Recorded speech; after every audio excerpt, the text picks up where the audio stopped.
My name is Dr. Thomas Chisholm. I've walked with the Lamb for over 25 years, and it gives me great pleasure to introduce him to you. Here's Dr. Malachi Z. York.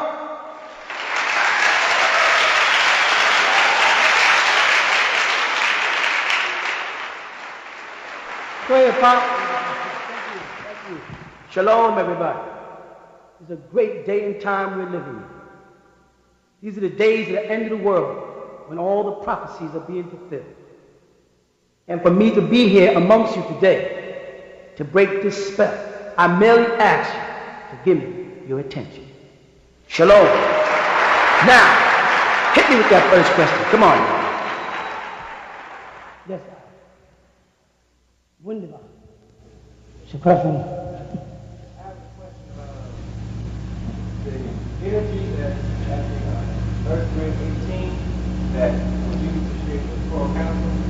Is that there's something that we can use here to allow us to be self-sufficient for energy? Well, we couldn't even hear it because the reason why League Scouting spends so much time trying to locate the right spot is because it has to be over coral reefs, and beneath it, running water, rushings of water that create the electrical friction that he needs. He finds strategic places on the planet where that's at. If you just happen to be in a village, a lot of times in Africa, they're in a village right above it, and they'll see a miraculous events take place, or the medicine man or the shaman might learn exactly where that spot is and build his little area around that spot and have things levitating, and everybody in the whole village goes, ooh la la, this guy got a lot of power. The Hindus are real good at finding those things. 1,000 rods and all that, they can find the magnetic fields. They set up their little religious ashrams, or the mutasawwaf set up their little camps there because in that area there's electric. It's a very natural phenomenon if you know something about science.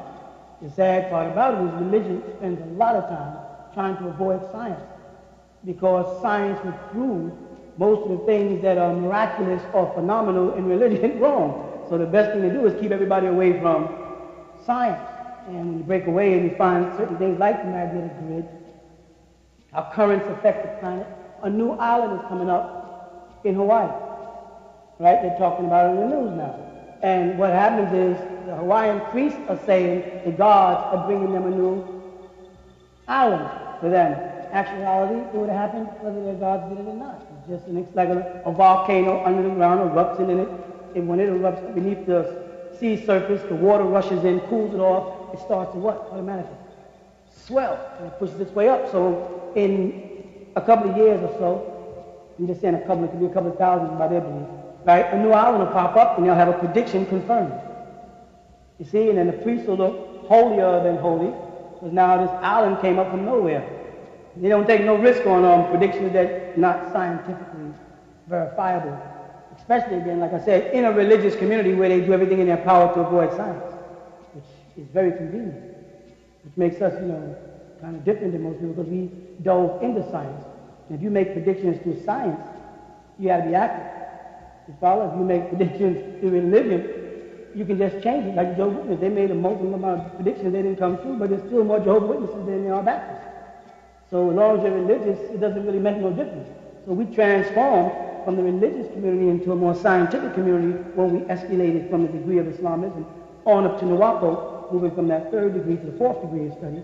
When we got here, it's all scientific facts.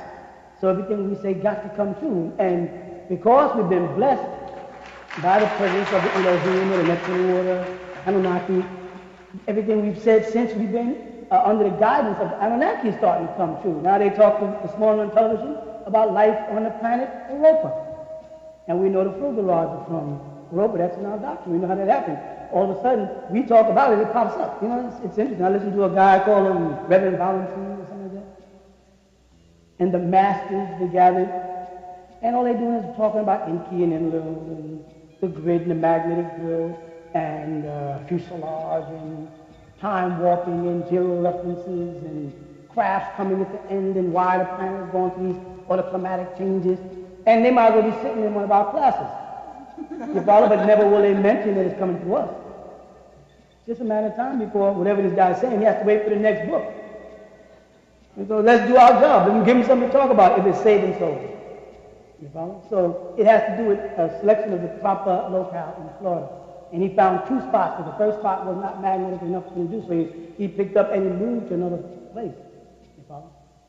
And he knew that because Tesla told him. You know, that was, they were related. Yeah.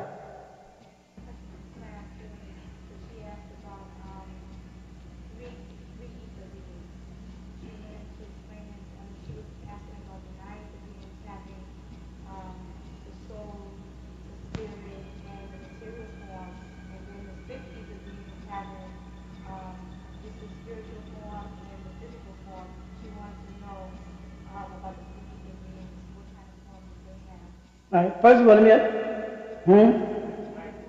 Okay, small biology. When people run the words, just micro means, Greek for macro means tiny biology. So that means you're not doing much. They got little books like this. That's all it means. Little teeny ways. You watch these words, because the devil is good with words, right? The main point is for people now that you have digested a large part of the Holy Tablets. And predominantly it seems like chapter 6 seems to be the one everybody likes to stay in. I don't know why. All the emails about chapter 6, right? There's so much information in there.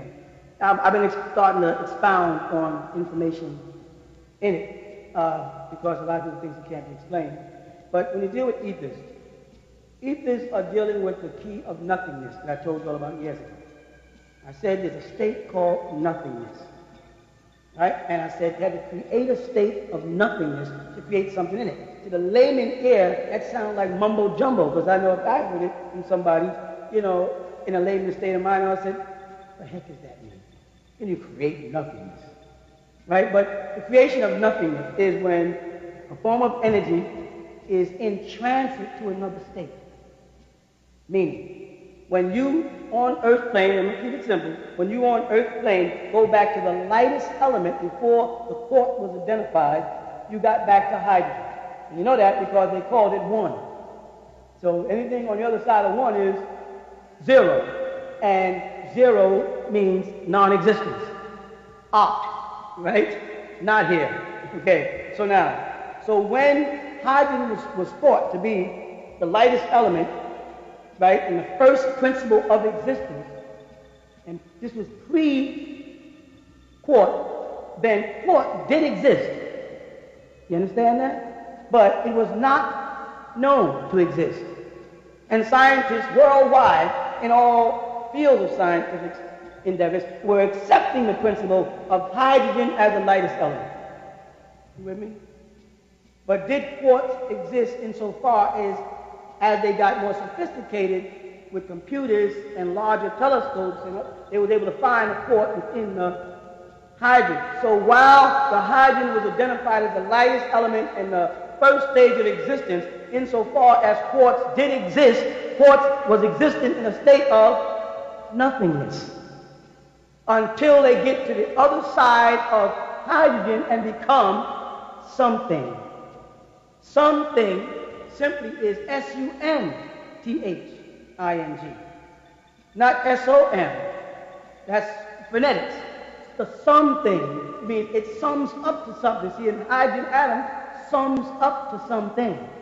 Nothing means no thing.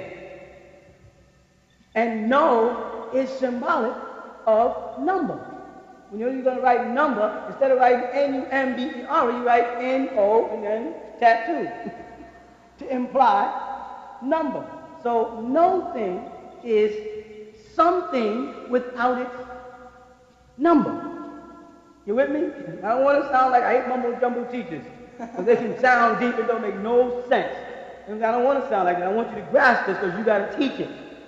When you get on the side of hydrogen, right, you step into no thing if hydrogen is the lightest thing in existence. It doesn't mean that nothingness doesn't exist. It means that nothingness hasn't become one of the things that exist. Didn't have a number. You start dealing with the ethers when you get down to the quark. Like years ago I say, well, when you get down to hydrogen, on the other side of hydrogen is Allah. Because Allah would have to span the whole non-existent state to be ghaibi, yet exists. The ghaibi is the word they use in the Quran for unseen. In order for Allah to exist and not be perceived, he must not sum up to a thing. You follow? Though he is a thing, he can't sum up to a thing. He can't be calculated as a thing. So the best thing they could do was say, Allahu Ahad. See? Allah is alone. And then some unknowing, egotistical Imam scholar said, Allahu Wahid. And I don't know if you remember, there was a conflict in the best names of Allah as to whether it should be Wahid or Ahid. Muslim scholars were battling because they didn't have the esoteric information, because they had become tunnel vision, which I'll explain in a minute why and how Muslims become tunnel vision, to the point where they could no longer listen for the voice of Allah to give them the answer. They only had to listen to the voice of scholars and Sahaba and Sheikhs and Molanas and Imams and Muftis and opinionating mortals. You follow? So we would say hydrogen is one this way and ether is one this way. Ether one is the first part of non-particle or non-participle. You see? Non-particle. Going that way. Existence that doesn't sum up to solid, liquid, and gas. But the number they want it to sum up to is 3. Now, when you get solid, liquid, and gas, and you get down to hydrogen, is it solid, liquid, and gas, or is it gas, liquid, and... See, they teach you solid, liquid, and gas because you're coming from 99 degrees of matter that each have an atomic number that all sum up to something.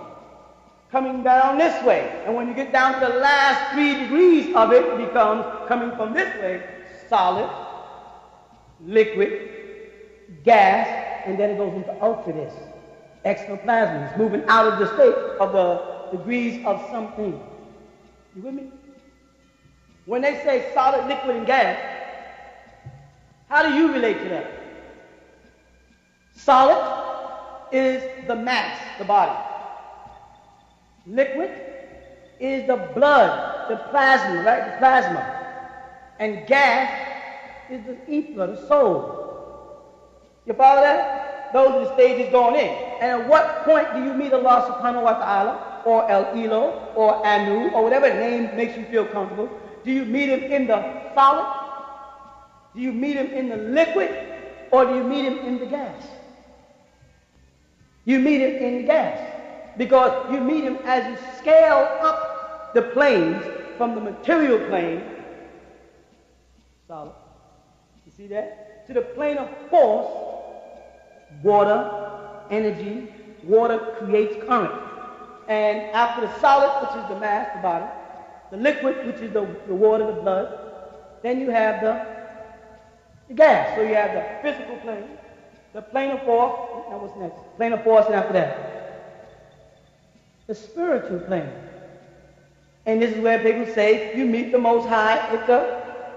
Now if you take those 3 planes and overlay them in the degrees of existence, which are Nasut, Malakut, and Lahut, then you get Nasut, the plane of men, mortal, solid. Then you get Malakut, angelic, the plane of force, energy, angelic beings. And then you get Lahut, the spiritual plane. And it keeps saying, what is the spiritual plane? The etheric plane. Now, you were there, which is here, when the word was said exists. I don't know if you ever heard that before, but you may get a better understanding of it now. You were in that etheric state, which became this physical state. You were there, which is when the word was spoken, be. You follow that? So then, again, from hydrogen down, from that point on, Allah exists. You follow that? He just exists through that whole state. Both this wing and that wing, be it the physical elements or the etheric elements, are all within the all. So it is plainly and simply said in the Quran that Allah is in the heavens. And I would present the question, if Allah is the all, how can he be in fi samawati? Jesus said it, our Father, Abana alladhi fi samawati. Our Father who art in the heavens. The Quran says it, Allah nur samawati wal ard. Allah is the light of the heavens and the earth. The Torah follows it, the Torah, everybody. Why are they saying that? Because they recognize that Allah is in the all. And we can't get to the all. See how Christians did it? But by way of, and we can't get to Allah, but by way of the angels. And we couldn't get to the angels, but by way of the prophets. And we couldn't get to the prophets, but by way of our own awareness. We had to become conscious that we needed the spiritual guidance, and that these would be stepping stones back to the bosom of Allah. Why would I want to get into the bosom of Allah? Because when I'm embraced in the love of Allah, ish, divine love, then I'm in the path of the all. This is taking the stepping stone back. So now, when they start asking about beings that vibrate on different degrees of ether, when you say from one, meaning from hydrogen into quartz, and quartz are going to extend until they understand bias.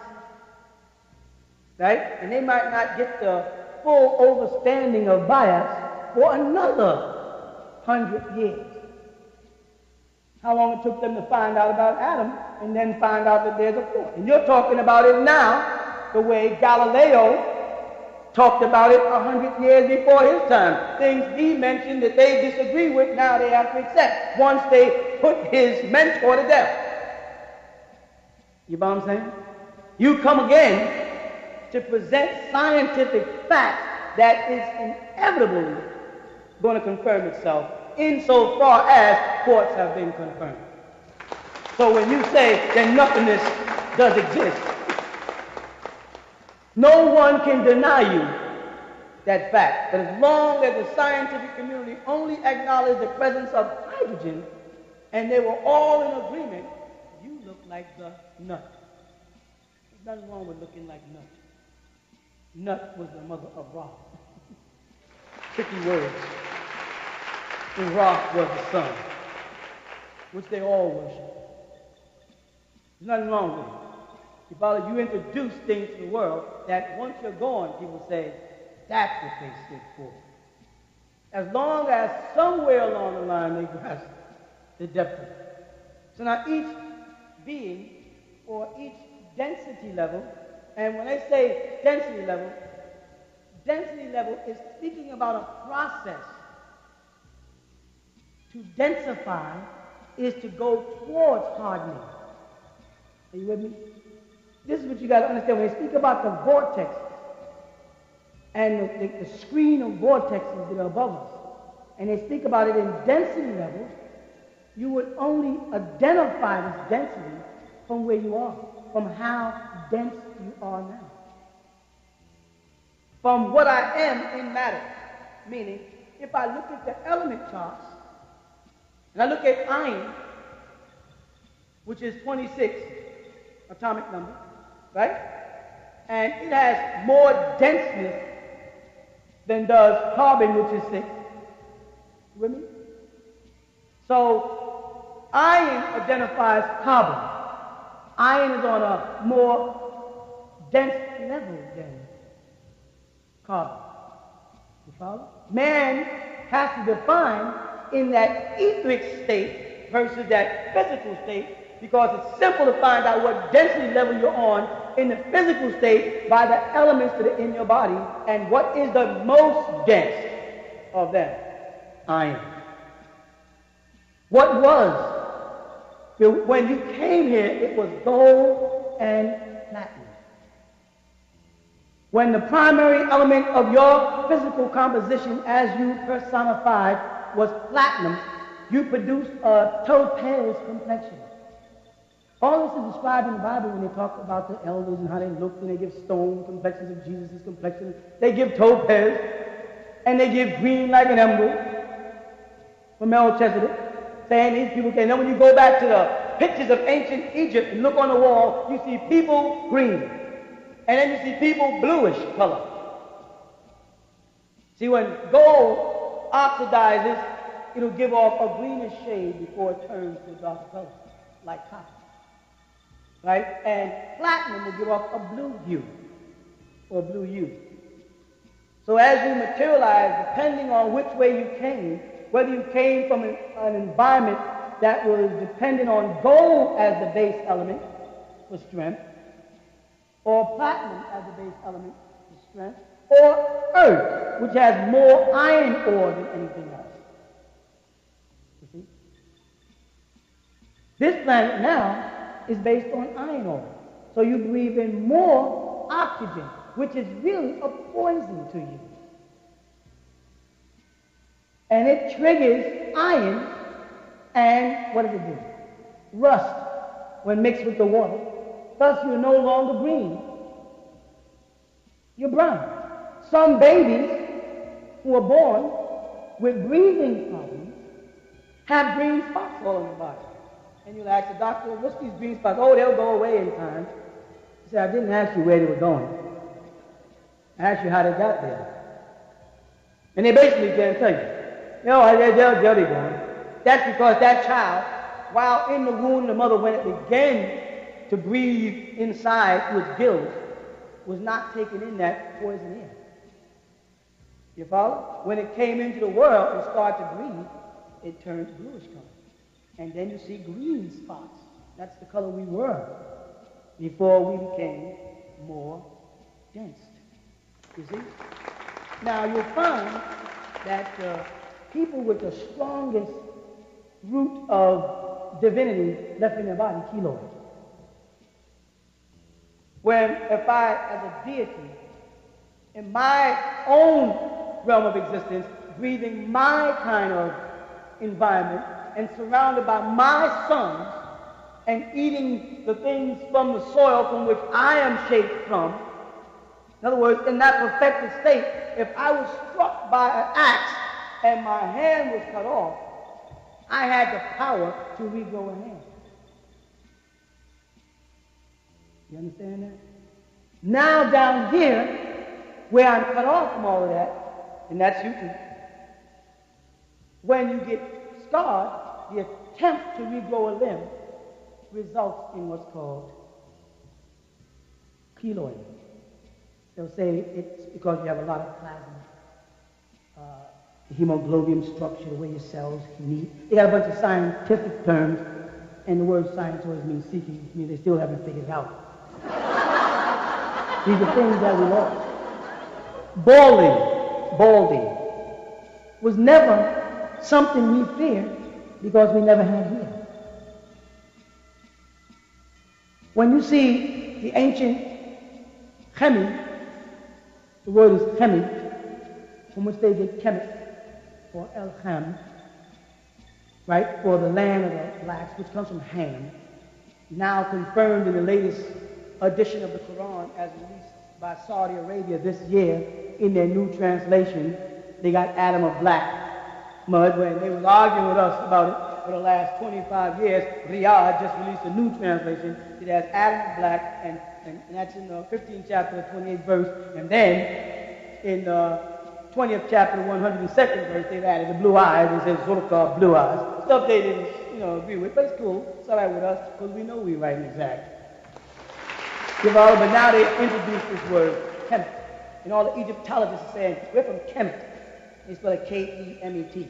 And because they're lacking the gift of tongues that you have, they can't see Kemet, it's El-Kam from Pam. Or they say Temera. Some people are naming their children Temera. They don't even know what they're naming their children. Tamara is Tamarah. Tamarah, ancient Egyptian name meaning the blackened sun. Tamara.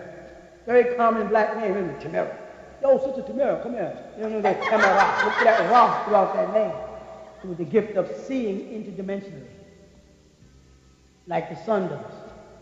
The sun sees interdimensionally because it is thought not to be seeing at night when Set, S-E-T.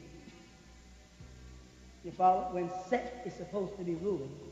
And it was believed that the sun Ra went into the sea because it looked to the onlooker that the sun was going down behind the sea, so its light walked the water that way also. Not just as Christians have Jesus walks the water towards them, but if you're watching it in the evening, you can watch the sun's light go back across the water and then behind. In the ancient Kemet, we thought that Ra went into the sea and that he only got out because a scarab would link there and lift him up and move him through the sky. And thus the scarab became sacred, the bug. All these are part of our symbolisms in our culture. And from that, to get to the point, Kemet came alchemy. The word alchemy. We dealt with the sciences then of alchemy when in Egypt. Some people say we were left in Egypt. They don't know what they're talking about. When they refer to us as Mitzrayim, they're talking about the seed of Ham coming over. Some of them mixed in with Canaanites and became known as the Philistines and resided in an area called Gerar, where Akuba land is, passing on into Sinai, and became known as the Hyksos. Egyptian Philistines who became light-skinned with wavy hair, who eventually conquered the lower Egypt, which was the upper Egypt. They conquered the ruling domain of Amun, but not of Ra. See, Amun was of the lower, which is the upper, but they played the flip-flop. And when them two gods, as those deities came together, became known as Amun Ra. And now with the unification of the sciences from above and beneath. These beings dealing with chemistry are the ones that labeled us Etherians. And they said from the Etherians, there were degrees from that 100% Etherian to that 90%, 80%, 70%, and we're boasting with 9. Not realizing what 9 ether really means. We're talking about when our here started to turn back in. That's 9 ether. When we were at 100% Etherian, we didn't have hair or what? Or density, body. This is a lower state we're bragging about. This is a lower state. So by the time you get down to the 3rd ether being, this is a being that has dropped from 9. Follow what I'm saying? It's called a helix level. Where we were way up here with 19, and now we're down on 6. Why are we on 6? Because a lot of our children are now being born without 9 ether. A gaseous state. A gaseous state is a spiritual state. That is the state after liquid. Thus, the era of water, as I said, has passed away. And the era of air, or ether, is in. The religion that based everything on water, like dipping people in water, calling it baptism, and wudu, and ghusl, and all these types of things, everything was water, are leaving. And the era of ether comes in. How important is that? It's important because prayer. Prayer. How many people want to pray? If a person was asked why do they want to pray, they would say everything from I think I need it, till it helps me spiritually, to what? Helps me get in tune with myself. Go ahead. Huh? Because I want something. Reverence to the Most High, maybe. Okay. Get in tune with the higher. Good. Any else? Trying to connect back to eat with parents. That. Any else? Submission. Good. You finished? Okay. Prayer is the art of talking and not listening. Meditation is the art of listening and not talking. You will find that people that pray the most are going to be the hardest to reach with the truth. See, because they gather in decorated rooms with Arabic crosses or stars of David or whatever. And once they get assembled in ranks and files or seats or whatever, they do not shut up and listen for the inner voice to give them a message. No prophet has ever said, I received a revelation while I was praying. They say, I received a revelation while I was meditating. Muhammad went up into the mountain, away from everybody, and fasted. And then he prayed, and then he sat and waited. And listened. So as I said, when a person is indulging in prayer, they're talking. Ever since Islamic prayer, they start off with Alhamdulillah Rabbil Alameen, but they're talking. They're not listening. And in the midst of this ritual, they have a scholastic ritual of prostration, qiyamah, and sajda, and back, and they do a whole bunch of stuff. And then when they stop, they was pointing the finger this way, and they looking up, looking, they're greeting things. They're greeting angels that ain't there. Now there's a brother sitting there trying his best to be an angel. They're not acknowledging him, but they're going, something ain't in the Quran nowhere either, by the way. But they have all of this talking, and they get up, and they go, Salaam alaikum to each other, and they go home. And they wait for the next of the 5 prayers to do the exact same ritual. Not once are they told, sit down, shut up, and listen for that voice inside that you mentioned. And listen to what it's saying. You know why people don't want to do that? Because the voice inside will tell you the truth about yourself. You can't lie to yourself. And you might not want to hear what that voice has to say about you. So those kind of prayers are convenient. The Catholic Church is the same way. The father's up there, or whatever he's called, the Monsignor, and he got all this literary clothes on and carrying on. He's in Latin, he's running on. Nobody's thinking. They Hail Mary for the grace and his Bob and everybody's doing all this stuff, and nobody's. You know what I'm saying? They want to keep you praying. Now, so well, why did we pray for so many years? Because you were listening to any and everything. You had to stop listening in order to hear the truth. You had to discipline yourself, gather in a room. There's nothing wrong with a jump start, an early morning prayer, a jump start of some physical and oration of gratitude and thanks for getting up that morning. But by the time you get to the afternoon or the evening, you follow? It's time to sit down and assimilate that day of events and what part it plays in this short journey through life that you're on.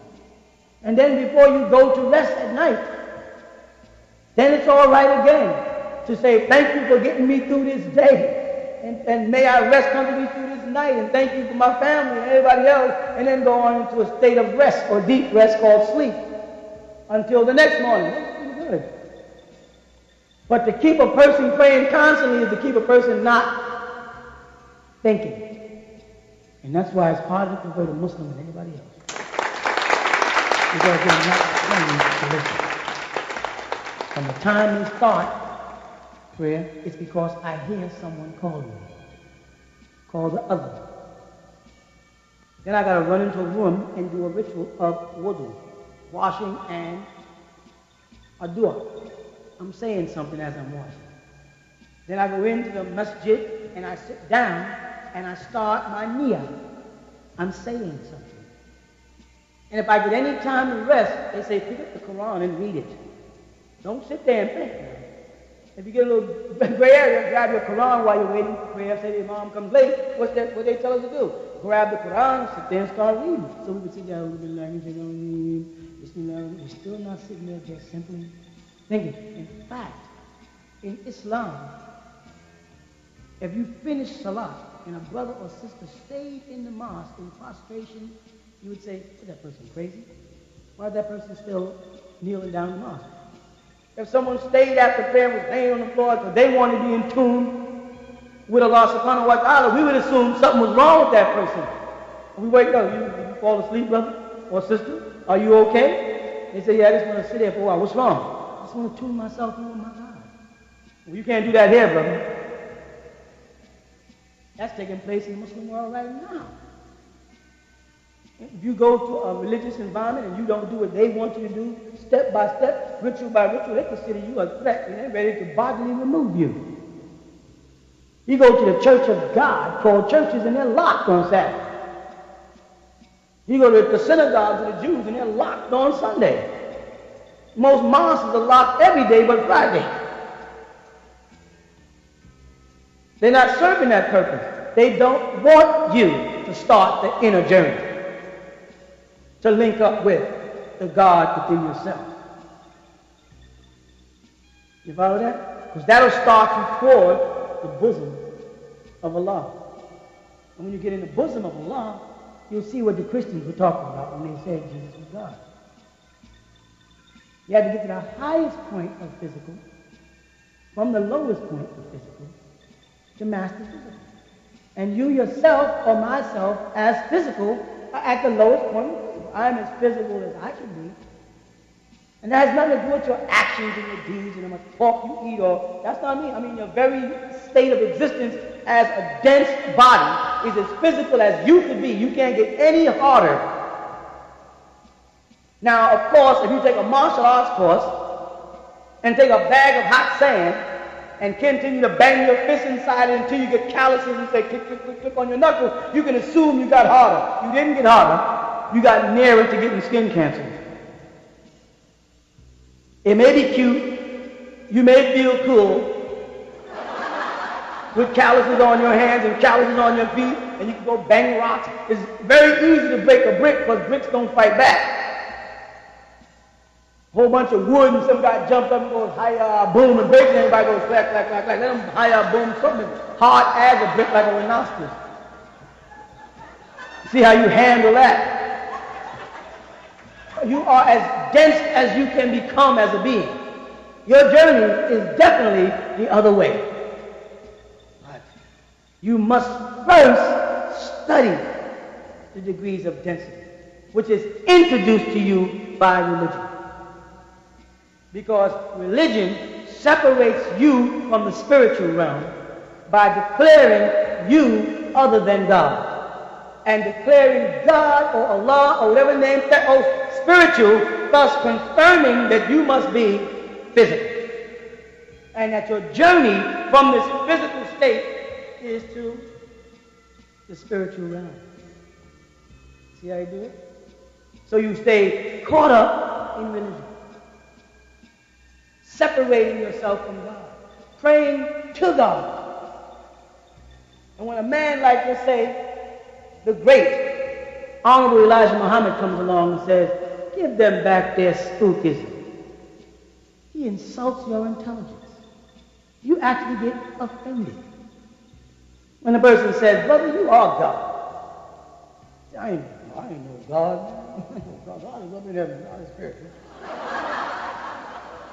He said, you are God. Now, even in the Nation of Islam, they didn't listen to the lessons close enough to catch what he was saying. They said, man, he is God. Talking about Fard or Farad or whatever name they chose. That's him right there. That's not what the lesson said. The lesson said, who is the original man?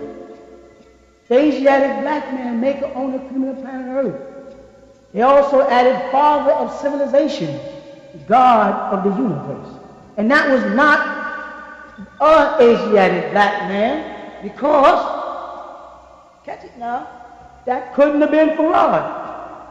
Because Farad was not an Asiatic black man. He was a half original, like Moses, as they put it.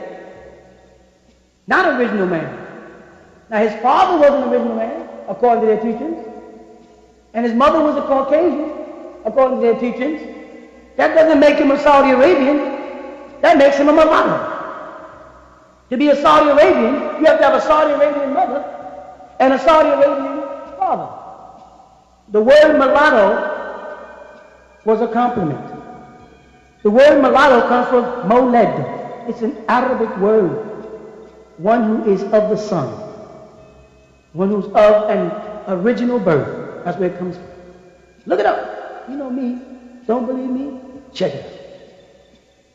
So now, if that lesson says that Allah, the original man, is Asiatic black man, maker, owner, creator of the planet, father of civilization, last and most important, but God, then he was trying to teach them that all of you are God. That's not that far. That's in the Psalms and it's in the book of St. John. If you're not reading the law, I said you are God. That brother there thinks he's a prophet. Me. He thinks he's the Messiah. I'm not a prophet. I'm not the Messiah. Though I do prophesy, I don't want the title. It's limiting. Though I am a Messiah, because I anoint people, and I was anointed, I don't want to be the Messiah. It's limiting. I'm God. And so are you. If you take a drop of water out of the ocean and put into that drop of water micro living beings, that drop becomes an ocean. You with me? It's only a drop when it's in the presence of the ocean. When it's all to itself, it in itself is an ocean. And if I am in the image and after the likeness of God, and that God that they speak about in Genesis is an Elohim, consisting of both good and bad qualities, cherubim and seraphim, or Tov and Ra, however they want to put it. If I am of God, and they said, well, look now, the man has become like one of us to know. So if I am like that God, and that God has good and evil, that explains why I do so much evil. So much shadiness and shiftiness. And don't act like you don't. That also explains why you want to do good, and do good by others. Right? Because it's there on us. And that makes us that drop of water from that great ocean, the all. And I don't care how far you take water away from the ocean, it's always trying to get back. You put water in your hand, it'll seep through your fingers, through the cracks of your hand, and if not, it will evaporate into the atmosphere. If you put it into a contained environment where it can't seep through, you let that water sit there, and it may take months, but that water will evaporate. Go up there and come back down and find its way back to that ocean. If they mix coffee in it, and sugar in it, and milk in it, when it gets into your body's going to split the water. Take the coffee and the sugar, and the milk, and then take the water out of the milk.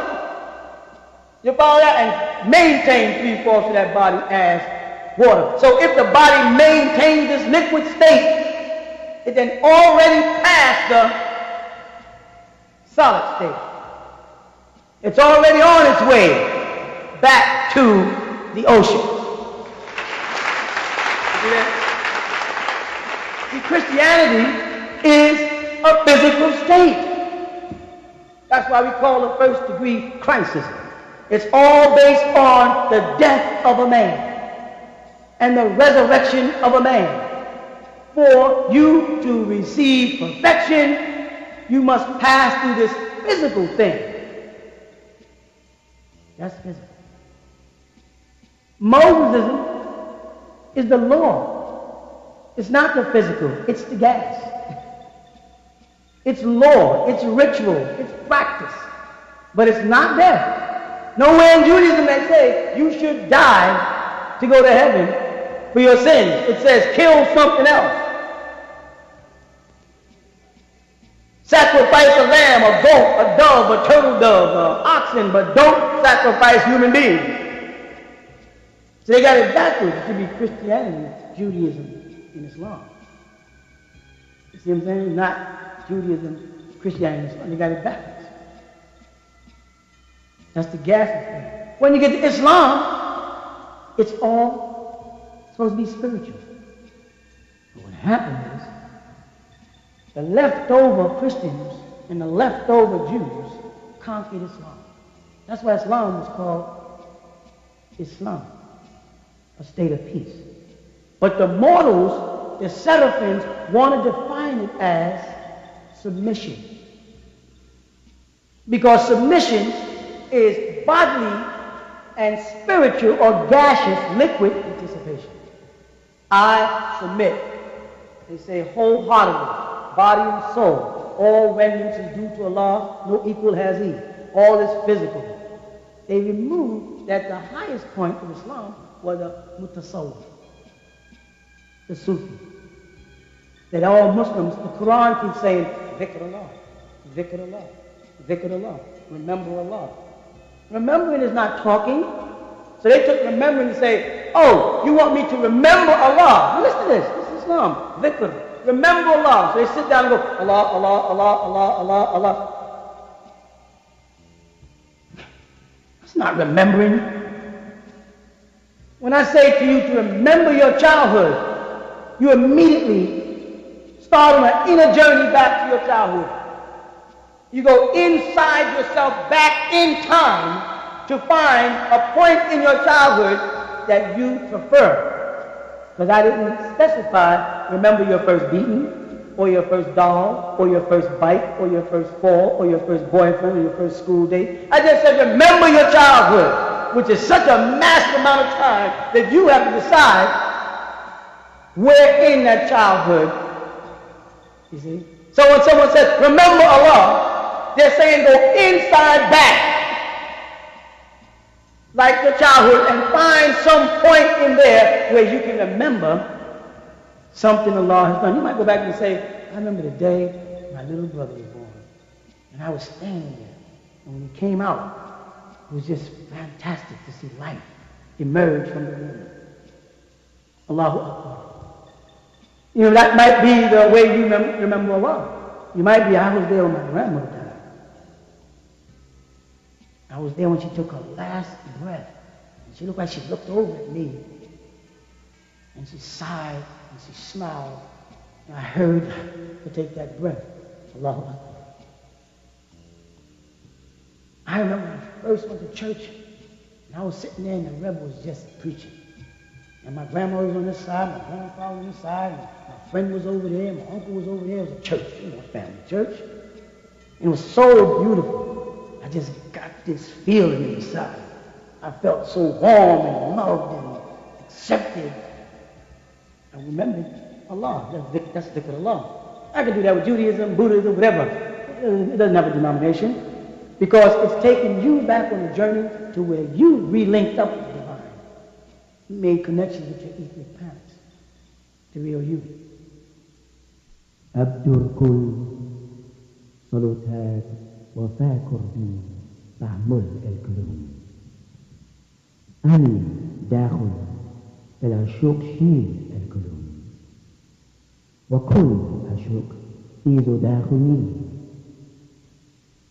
أنا فروغ شيل الكلام والكلام إذا فروغ شيل مي أنا واحد مع الكلام والكلام إذا واحد معني أن الكلام أنجه كما أرغنشل الكلوم وخبز كما تفردون أنا أكلون أكوين كوديك إني أخفيز داخل الكلوم كما خفاز إذولية أحمد داخل الكلوم أنا أبدا واخد الكلوم إيزو أني إيزو الكلوم يأكلو أني آكلو الكلوم يبملو أني أبملو. Begin all prayers and thinking by using al-Kalum. I am in the love of the all, and all love is in me. I am a part of the all, and the all is part of me. I am one with the all, and the all is one with me. I can succeed as a part of the all, and fail as an individual. I can be all that I wish in the all, as long as my wish is to stay in the all.